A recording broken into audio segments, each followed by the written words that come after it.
우리에게 주신 하나님 말씀은 데살로니가 후서 2장 13에서 14절 말씀입니다.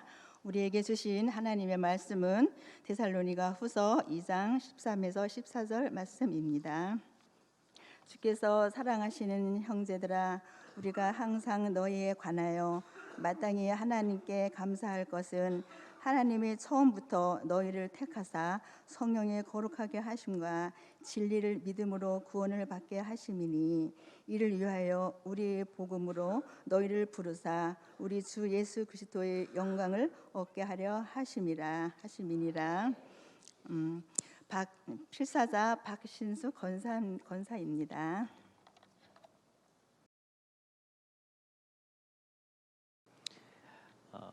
오늘 이렇게 귀한 세연교회 강단에 설 수 있도록 초대해 주신 우리 목사님, 또 모든 성도님들 감사드리고 인사를 드립니다. 사실 여러분들이 그때 전혀 기억을 못 하시겠지만, 사실 제가 정말 세연교회에 처음 왔던 시기는 1996년으로 거슬러 올라갑니다. 제가 1996년 이 성전이 아닐 때 먼저 구성전이고 원로 목사님이신 박홍은 목사님, 제가 신학교 시절에 예배학 수업을 들었었는데요.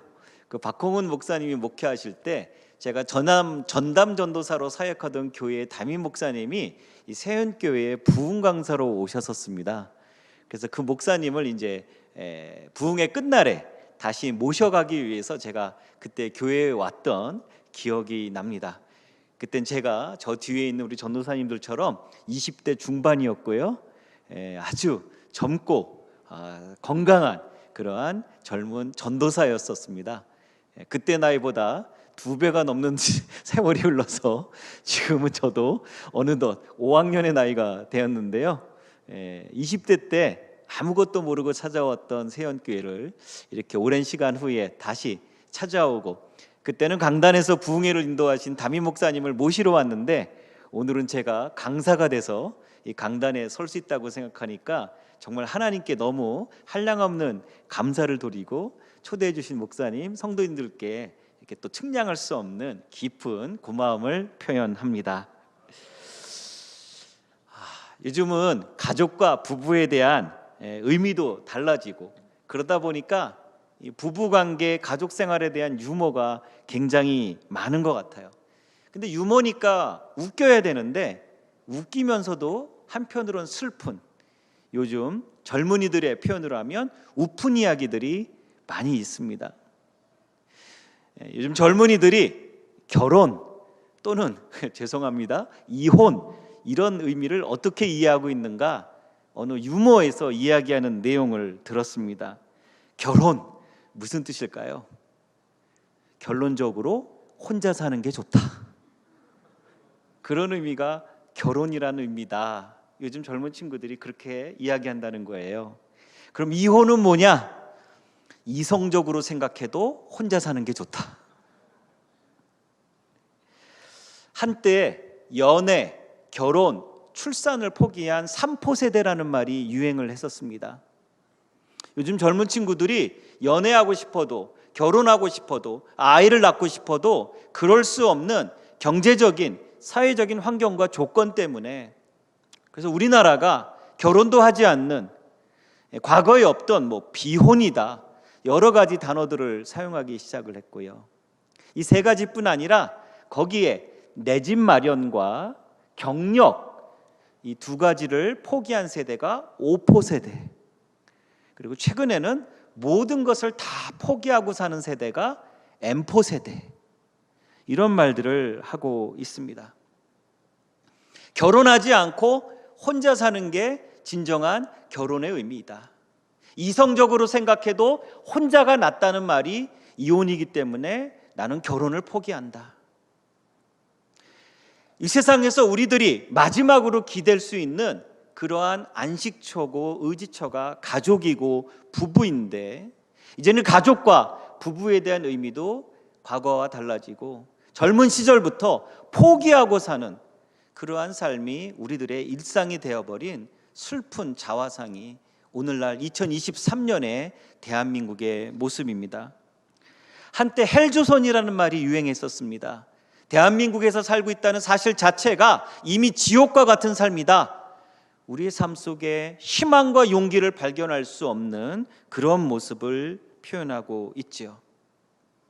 오늘날 젊은 세대는 디지털 정보 혁명의 시대, 우리가 4차 산업혁명 시대, 인공지능의 시대, AI의 시대 등등으로 표현하는데, 모든 관계를 실제 눈앞에서 벌어지는 감각적인 경험에 의해서 직접 대면해서 만나는 그러한 인간관계가 아니라 가상의 공간, 디지털 공간, 원격의 세계에서 관계를 맺고 있는 그런 일들이 요즘 젊은이들의 세태입니다. 그러다 보니까 사람에 대한 고마움이 사라지고 결혼을 해야 할 이유는 점점 없어지고, 그래서 혼자 사는 것이 제일 좋다, 혼자 사는 삶을 추구하고 지향하는 경향이 많아지고 있다는 것이죠. 그러다 보니까 가족 간의 관계가 다 깨지게 됩니다. 옛날에는 시어머니가 찾아올까 봐 아파트 이름이 한때 영어로 다 바뀌었다라고 하는 그런 웃지 못할 얘기가 있었습니다. 영어를 못하시는 시어머니들, 그래서 결혼하고 며느리들이 살고 있는 아파트에 오지 못하도록 한때는 아파트 이름이 다 영어로 바뀌었는데, 최근에는 무슨 마을 해서 다시 한글 이름으로 돌아가고 있다는 이야기들이 있어요. 그래서 왜 영어 이름을 쓰다가 한글로 바뀌었느냐 그랬더니, 시어머니들이 영어 이름으로 된 아파트를 못 찾으니까 시누이를 데려온다. 때리는 시어머니보다 말리는 시누이가 더 밉다고, 시어머니 오는 게 싫어가지고 아파트 영어 이름으로 된 데를 들어갔더니 젊은 시누이까지 데려와서 잔소리 더 많이 하고 간섭을 더 많이 해서, 그래서 다시 시어머니 혼자만 오시는 게 낫겠다. 그래서 아파트 이름이 다시 한글 이름, 그래서 무슨 마을로 다시 돌아가고 있다. 사실 이러한 우스운 유머 같은 이야기들은요, 결국은 우리 이 한반도에서 살고 있는 우리들이 오랫동안 가장 소중하게 생각했던 가족의 의미와 가치가 깨어지게 되고요, 이 세상에서 우리들에게 하나님이 주신 가장 소중한 선물인 그런 가정의 의미가 퇴색됐다는 것을 상징하고 있습니다. 제가 어렸을 때는요, 사촌들끼리 친하게 지내는 일들이 많았습니다. 심지어 육촌이나 팔촌까지도 알고 있는 경우도 있었습니다. 지금은요, 친형제들끼리도 대화가 단절되어 있는 그런 일들이 흔히 주변에서 볼 수 있습니다. 현실남매, 찐남매, 이런 얘기들 들어보셨을까요? 현실남매, 찐남매라는 말의 본질은 뭐냐면 무관심입니다.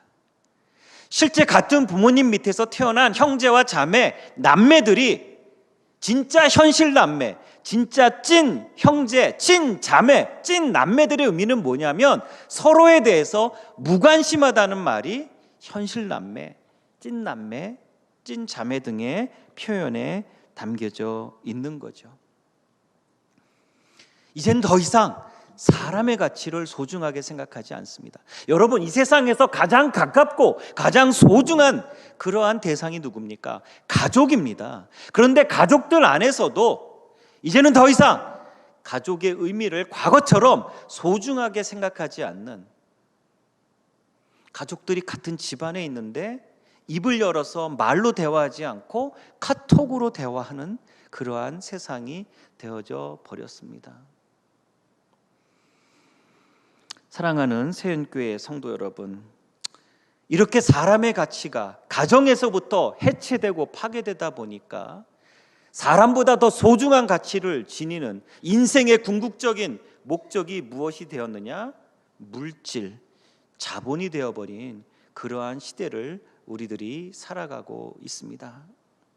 돈을 더 많이 벌 수만 있다면, 우리가 더 부자가 될 수 있다면, 우리가 더 비싼 아파트에 살고 명품 백과 명품 자동차를 타고 다니고 좋은 동네에 살 수 있다면, 소중한 사람이라도 언제든지 버릴 수 있고 배신할 수 있는 그러한 삶이 오늘날의 우리들의 삶이 되어가고 있다는 것이죠. 아까 제가 시어머니, 시누이 말씀을 드렸는데요, 그래서 한때 우리 여성분들이 시자가 들어간 음식들을 안 먹는다는 말씀들이 있었잖아요. 시금치, 시래기 안 먹는다는 얘기들이 있었는데요. 요즘은 이런 얘기들이 진화가 돼서 며느리들이 제일 살기 싫어하는 도시는 시흥시, 며느리들이 절대 읽지 않는 성경은 시편. 우리들이 살아가면서 사람에 대한 가치를 우리가 소중하게 여기지 않고 하나님께서 우리에게 주신 하나님의 형상대로 창조한 우리 인류의 존재의 목적과 가치가 과거에 비해서 무너지고 있는 것을 당연한 일상으로 받아들여야 된다는 것이죠. 오늘 우리는 사람에 대한 존재 가치를 잃어버렸기 때문에 감사가 무엇인지도 함께 잃어버리고 있습니다. 여러분, 나에게 가장 소중한 가족도 대화가 단절되고 내가 가족이 필요한 이유를 알 수 없어서 혼자 사는 게 더 좋다고 하는, 혼자 사는 사람을 부러워하고, 누군가 결혼하겠다고 이미 결혼한 친구들을 만나면요, 먼저 결혼한 친구들이 다 하는 권면이 뭡니까? 야, 뭐하러 결혼하려고 그래? 혼자 사는 게 더 좋지라고 하면서 그렇게 이야기하는 그런 시대. 사람에 대한 가치가 사라졌다 보니까 우리가 그 사람으로부터 얻을 수 있는 진정한 의미의 감사가 무엇인지도 우리가 함께 잊어버리고 있는 그러한 시대가 되었다는 것이죠.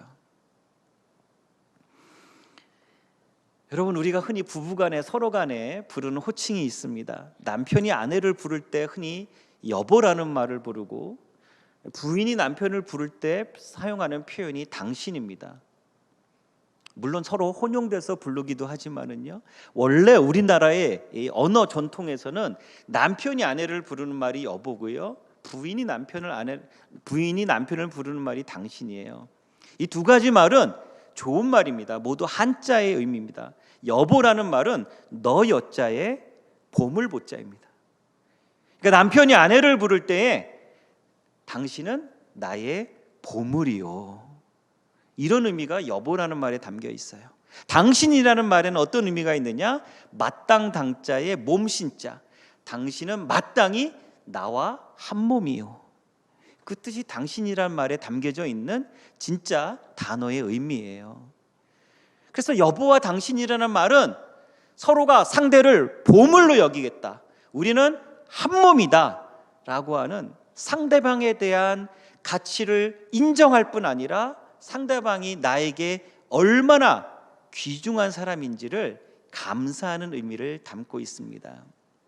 그런데 오늘날 우리가 물질 만능주의, 자본 지상주의의 시대에 살고 있다 보니까 사람의 소중한 존재 가치도 잃어버리게 되었고, 그리고 그 사람을 통해서 하나님께서 우리에게 주신 진정한 감사의 의미 또한 잃어버리고 살아가는 경우가 많이 있습니다.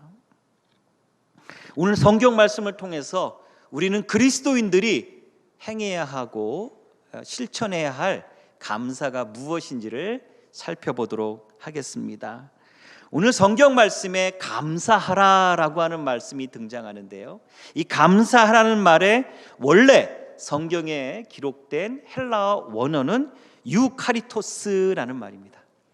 이 유카리토스라는 말은 두 가지 말의 합성어입니다. 앞에 나와 있는 유라는 말은 선한, 좋은 의미라는 뜻이고요, 카리토스라는 말은 은혜, 용서 등을 뜻하는 카리조마이라는 말에서 나온 말입니다. 그래서 선한 그리고 좋은이라고 하는 유라고 하는 접두어와 은혜, 용서라는 말에 카리조마이라는 단어가 서로 합성되어서 감사하라라고 하는 말로 사용되어져 있는 겁니다. 원래 이 카리조마이, 여러분 은혜나 카리스라는 말을 들어보셨을 텐데요, 그 말인데 원래 이 카리조마이, 이 카리스, 은혜나 용서하라는 말은 어떤 의미였냐면 위기에 빠진 누군가를 보호하는 것이 은혜이랍니다. 내가 누구에게 은혜를 베풀었다는 것은 위기에 빠진 누군가에게 그 사람을 보호하고 그 사람을 지켜주는 것, 그게 카리스 또는 카리조마이라는 말의 원래의 뜻입니다. 그래서 이 감사하다, 유카리토스라고 하는 말은 사실은 사람이 하나님을 향한 마음이 아닙니다. 원래 이 유카리토스라는 말은 임금이 죄를 지은 백성들을 풀어주고 그들을 감옥에서 방면해주는, 그리고 하늘에 있는 하나님이 우리의 죄와 우리의 고난 속에서 우리를 보호하시고 우리를 품어주시는 그 의미가 원래는 유카리토스입니다.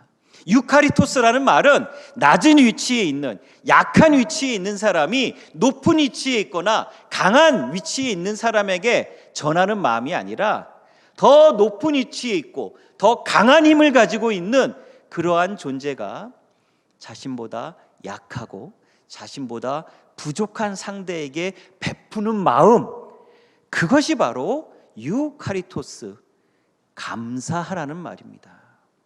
이게 무슨 말이냐면요, 하나님께서 죄악에 빠진 우리들을 위기에서 보호하시고 우리들에게 은혜를 베푸셔서 우리들을 용서하신 하나님의 마음이 바로 유카리토스란 얘기입니다. 바꿔서 얘기하면 우리가 하나님께 감사하라라고 할 때 이 감사라는 말씀은 하나님이 우리에 대해서 품고 계시는 그 마음을 우리도 하나님께 품으라는 이야기입니다. 우리가 하나님이 우리들에게 무엇인가 기도에 대한 응답을 주셨기 때문에 내가 간절히 갖고 싶은 그 어떠한 대상을 하나님께서 선물로 주셨기 때문에 어떠한 벌어진 눈앞의 현상과 내가 받은 하나님의 응답 때문에 감사라는 말이 아니라 하나님이 우리를 향해서 이유 없이 우리들을 모든 죄에서 예수의 이름을 믿고 예수를 나로 주로 시인하기만 하면 하나님께서 주시는 은혜와 용서의 마음을 우리도 하나님께 그대로 되돌려 드리면 그 마음이 유카리토스이고 그 마음이 바로 감사의 마음이라는 겁니다. 사랑하는 성도 여러분, 여러분들에게 자녀가 있으시면 그 마음을 잘 아실 겁니다. 제가 설교할 때 잘 사용하는 비유인데요, 저도 자녀가 둘이 있습니다. 첫째 딸은 대학원을 졸업해서 고등학교 선생님을 하고 있고요, 둘째 아들은 대학교 4학년입니다. 자녀들을 키워보니까 옛날에 부모님들이 저를 키우실 때 하셨던 말씀, 자식의 숫자가 몇 명이어도 깨물어서 안 아픈 손가락 없다, 이런 말씀 하십니다. 자식들은 다 귀하고 소중하지요.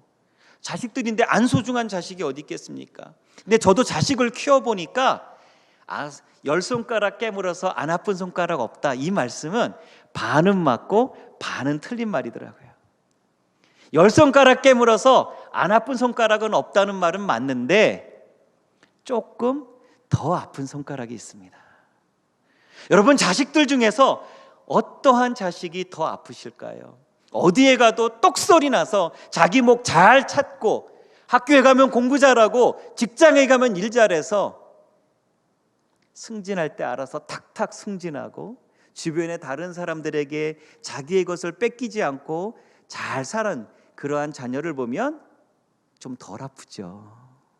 그런데 어리버리해서 맨날 남애한테 자기 거 뺏기고 내 거 맨날 밖에 나가서 잃어버리고 오고 항상 손해보고 뭔가 부족해 보이는, 같은 형제들 중에도 항상 뒤처지고 낙오하고, 그래서 다른 사람들에게 이야기할 때 선뜻 자랑하기 어려운 그러한 자녀가 있으시면 그 자녀가 조금 더 아픈 손가락이 아닐까요?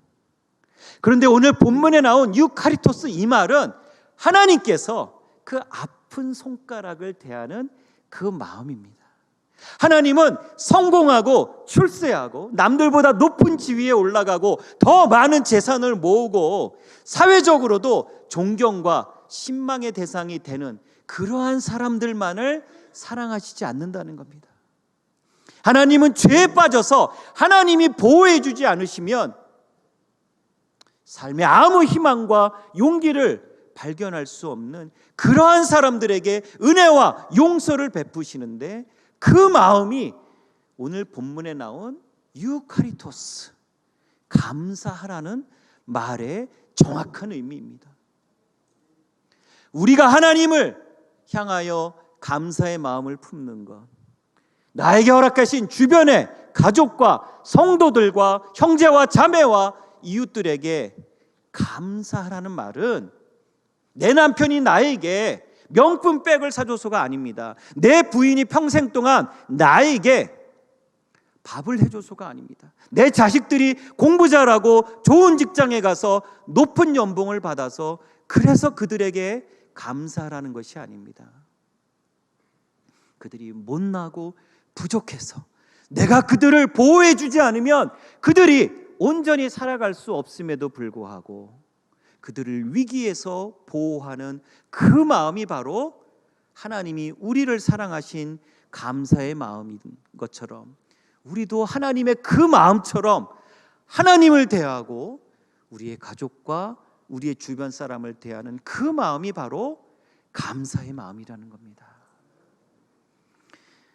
저는 직접 가보지 못했습니다. 중국 북경에 가면 명나라와 청나라 시대 때 황제가 사는 세계 최대 규모의 궁궐 자금성이라고 하는 곳이 있다고 합니다. 이 자금성에는요 9,999개의 방이 있다고 합니다. 예전부터 이 중국 사람들은요 하늘에 있는 옥황상제가 사는 궁궐에 10,000개의 방이 있다고 믿었다고 그래요.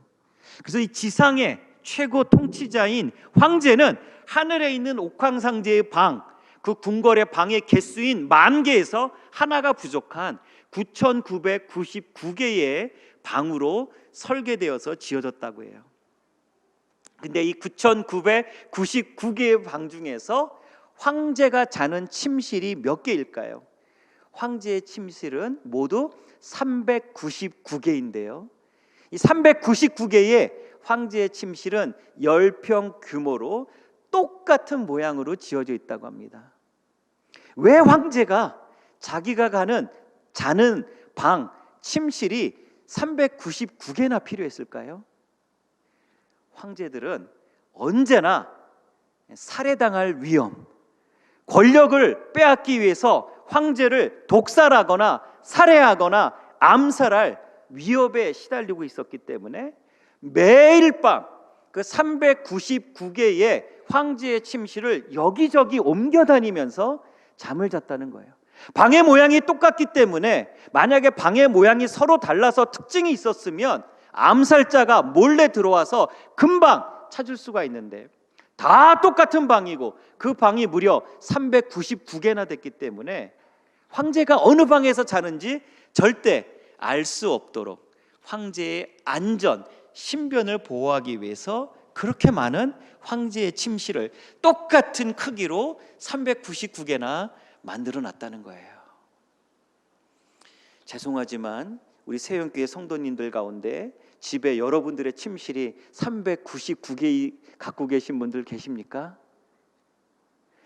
방의 개수가 399개는 안 되시더라도 혹시 이 밤에 내가 자고 있는 이 침실에서 잠들었을 때 누가 들어와서 나를 죽이진 않을까? 누가 나를 살해하지 않을까? 누가 내가 먹고 있는 이 밥과 물 안에 독약을 타서 나를 독살시키지 않을까? 그러면서 불안에 떨면서 깊은 잠 못 주무고 계시는 그러한 성도님들 계십니까? 아마 안 계시리라 믿습니다. 여러분, 세계에서 가장 큰 궁궐에서 내가 잘 수 있는 침실이 399개이면 뭐합니까? 그렇게 넓은 집에서 최고의 비싼 그러한 자기 건물에서 내가 잘 수 있는 방이 400여 개가 있으면 뭐합니까? 깊은 잠을 잘 수 없고 잠을 자도 잔 것 같지 않은 내 옆에 있는 저 사람이 내 목에 칼을 꽂을 수 있는 그러한 사람이 될지 모른다라고 하는 그런 불안감에 산다면 그렇게 큰 집이, 그렇게 많은 돈이, 높은 지위가 무슨 소용이 있겠습니까? 사랑하는 성도님들, 하나님께서 우리들을 죄와 삶의 위기에서 지키시고 보호하시는 그 마음으로 하나님께 감사하시기를 축원합니다.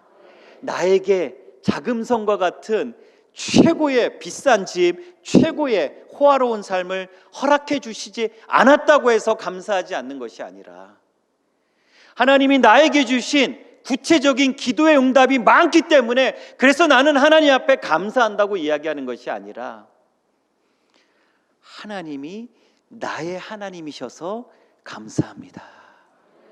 하나님이 나에게 주신 그 무엇 때문에 이유가 있어서 조건이 있어서 감사한 것이 아니라 하나님이 나의 아버지가 되어주시고 예수님이 나의 주님이 되어주시고 성령님께서 나의 보혜사가 되어주셔서 감사합니다.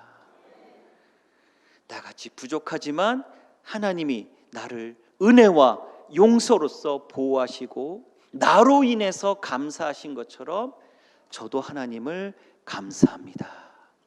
하나님 주신 그 무엇 때문에 감사하는 것이 아니라 하나님 때문에 감사하면 좋겠습니다.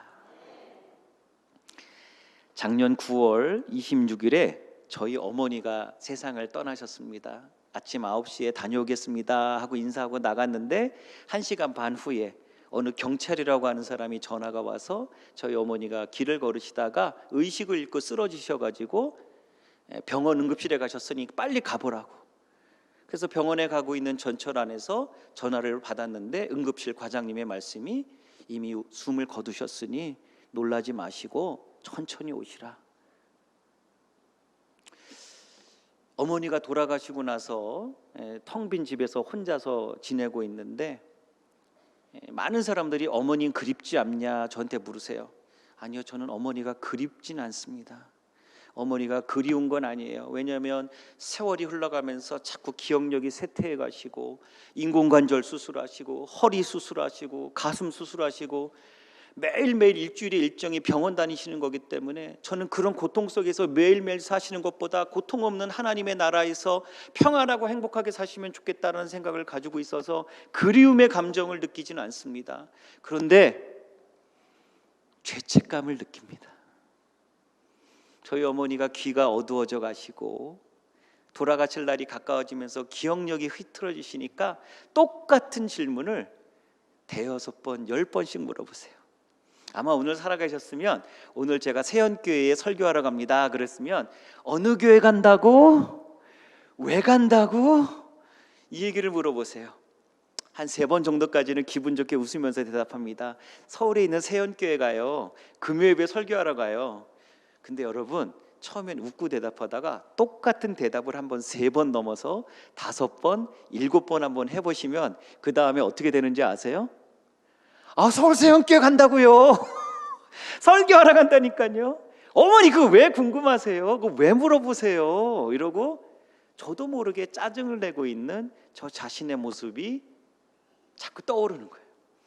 그러니까 어머님을 그립다고 말하기에는 제가 어머님께 친절하게 하지 못하고 자상하게 말하지 못한 게 계속 자꾸 떠올라가지고 차마 어머님께 그립다는 말을 하기에도 양심의 가책을 느끼니까 내가 만약에 그 월요일 날 아침에 우리 어머니가 길을 갔다가 호흡곤란이 와서 그렇게 세상을 떠날 줄 아셨다면 7번이 아니라 70번, 700번을 물으셨어도 똑같이 친절한 모습과 목소리로 답을 했을 텐데 그렇게 떠나실 줄 몰랐거든요.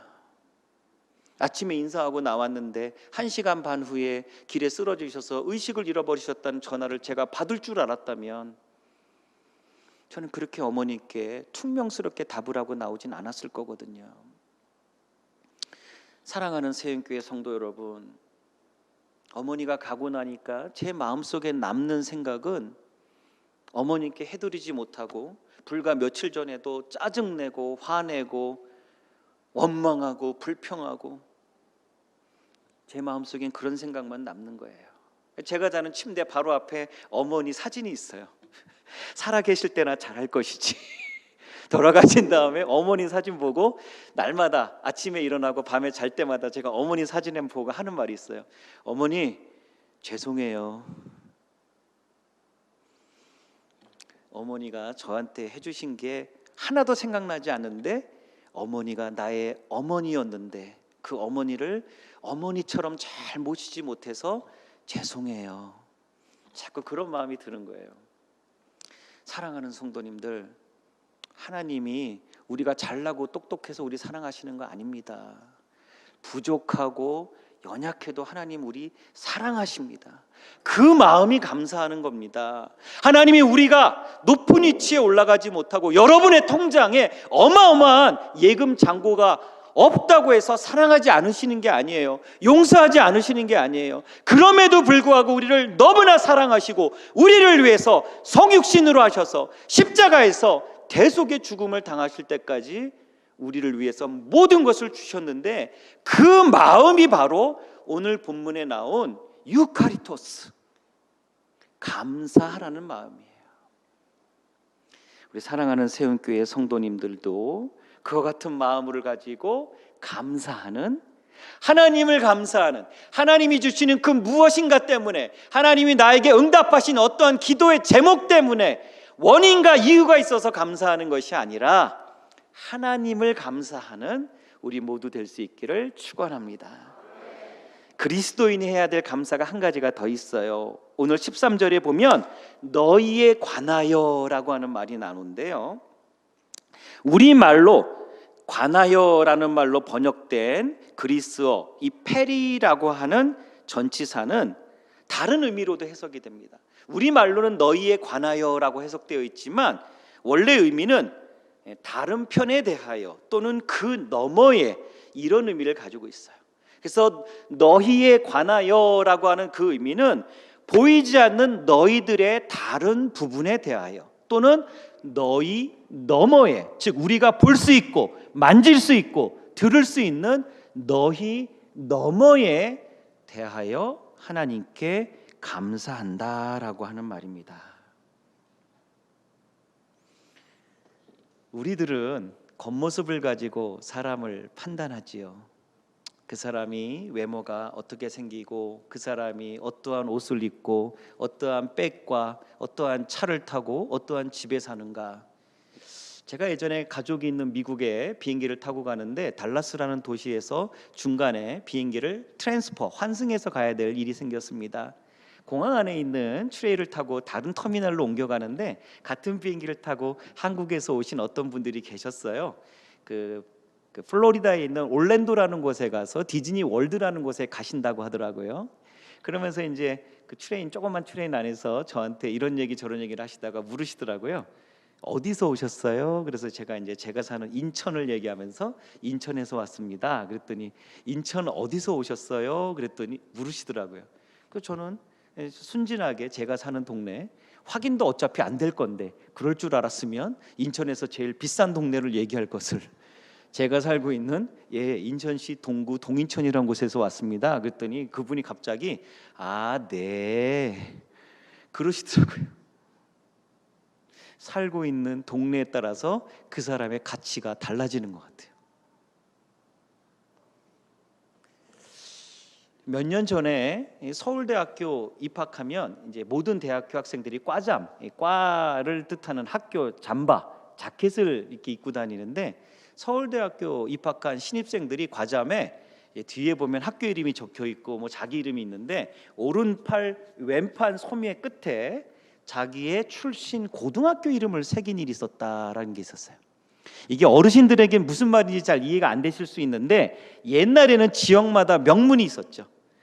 서울 같은 경우는 경기고등학교, 경복고등학교, 뭐 서울고등학교, 이런 명문 학교들이 있었잖아요. 마찬가지로 요즘은 외고, 자사고, 특목고, 이런 학교들을 졸업하고 서울대학교 들어간 학생들에게 특권의식이 있다는 거예요. 그러니까 그 학생들이 서울대 입학했으면 다 똑같은 서울대 학생인 줄 알아? 이제부터는 우리 안에도 서열이 있어. 너 어느 고등학교 나왔어? 일반 공립고, 일반 사립고, 우리들하고 어울릴 생각하지 마. 우리들하고 어울리려면 외고 정도는 나와야 돼. 자사고 정도는 나와야 돼. 특목고 정도는 나와야 돼.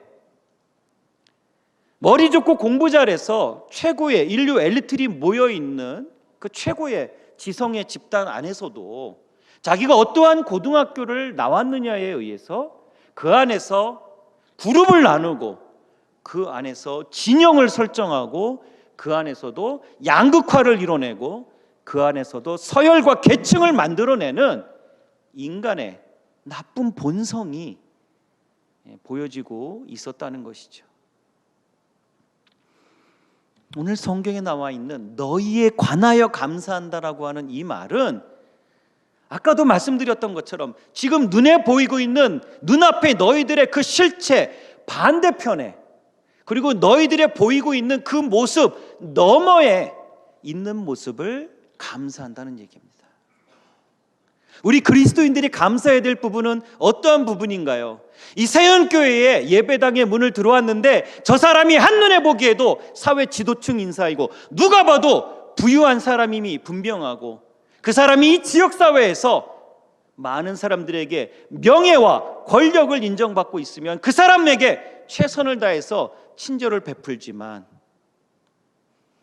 허름하고 낡은 옷을 입고 교회에 나와도 누구도 주목할 것 같지 않은 늙고 병약한 모습, 가난하고 낮고 천한 외모를 가진 사람이 있을 때 그를 무시하고 그에게 다가가지 않는다면 그것은 그리스도인들의 감사가 될 수 없다는 겁니다. 진정한 의미에서의 그리스도인의 감사는 지금 눈에 보이는 그 모습 너머에 하나님의 형상으로 창조된, 하나님의 영혼이 담겨져 있는 그의 진면목을 인정하고 그를 사랑하고 그를 품을 때에 그것이 그리스도인의 진정한 감사라는 겁니다. 여러분, 잠자리라는 동물 아시죠? 이 잠자리라는 동물이 이 머리의 전체의 3분의 2 이상이 눈이에요. 눈. 크게 확대해서 보면 잠자리는 머리의 3분의 2 이상이 전부 눈이에요. 이 잠자리 중에서 가장 빨리 날르는 잠자리가 왕잠자리인데 시속 무려 98km로 날을 수 있다고 하고요. 뒤로도 날을 수가 있고요. 그 98km로 날아가면서도 사냥을 하면 성공률이 95%에 이를 정도로 이 잠자리는 머리가 매우 명석한 곤충이라고 합니다. 그런데 이 머리의 3분의 2에 해당하는 이 눈 중에서요, 2개의 겹눈과 3개의 혼눈이 있는데 이 겹눈에 있는 그 눈 하나하나를 다 살펴보면 최대 28,000개 정도의 눈이 있다고 그래요.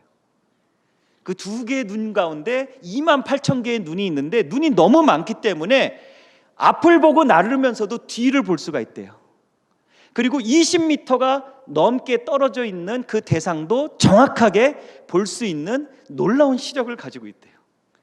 우리는 그냥 무시했던 잠자리가 이렇게 뛰어난 능력을 가진 줄 잘 모르셨죠?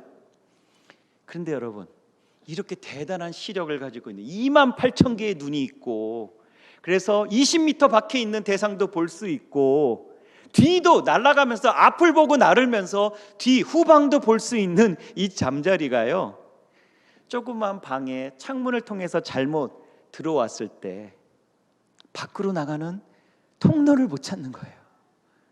그래서 여기 벽에 저기 창문에 부딪히다가 바닥에 떨어져 가지고 결국은 좌절과 절망 속에 스스로 생명을 끊는 일이 여러 번 발생한다는 겁니다.